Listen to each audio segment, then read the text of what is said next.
हिजाब केस पर आक्रोश।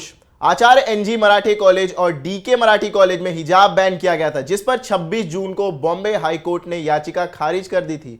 महाराष्ट्र विधानसभा मॉनसून सत्र में शिंदे गुट के नेता प्रताप सरनाईक ठाणे के ओला माजीवाड़ा के विधायक हैं। उन्होंने कॉलेज के इस फैसले पर आक्रोश जताया और इसे तालिबानी फरमान भी कह डाला।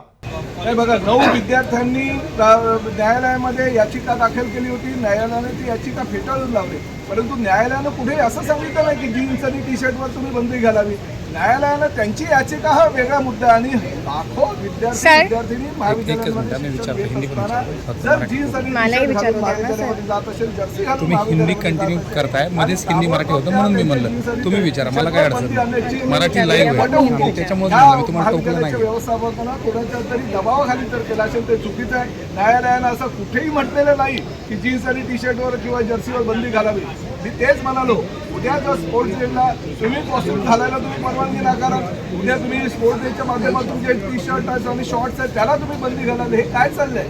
हा भारत देश आहे। कुठल्या तरी एखाद्या व्यक्तीच्या नावावर किंवा व्यक्तीच्या दबावाखाली जर अशा प्रकारचे वटहुकूम कुठलं महाविद्यालय करत असेल तर मी त्याचा निषेध करतो आणि सभागृहामध्ये सुद्धा याच्या विरोधामध्ये मी आवाज उचलणार आहे आणि त्याचबरोबर मी मुख्यमंत्र्यांना सुद्धा पत्र दिलेलं आहे की अशा प्रकारे तालिबानी हुकूम काढणाऱ्या किंवा तालिबानी परिपूर्ण काढणाऱ्या व्यवस्थापकांवर कठोर कारवाई करा। सर, याला लागूनच हिजाब बंदीच्या बाबतीत फक्त शाळा कॉलेजेस नाही तर मतदानामध्ये देखील हिजाब घालून खूप गोंधळ झाला आणि त्याबद्दल देखील निवडणूक आयोगाकडे तक्रार केली होती। या सगळ्या पार्श्वभूमीवर येत्या काळात काय भूमिका असणार आहे? कारण बघा, हिजाब हा वेगळा गोष्ट आहे, देश पातळीवर चाललेला प्रश्न आहे। आजचा मुद्दा आहे जीन्स आणि टी शर्टचा। हिजाब याला विरोध करणारी मंडळी फार वेगळ्या प्रकारची मंडळी आहे। वीडियो जर्नलिस्ट मनोज सिंह के साथ सुप्रिया गुप्ते की रिपोर्ट। ऐसी और खबरों को जानने के लिए देखते रहिए आवाज इंडिया चैनल।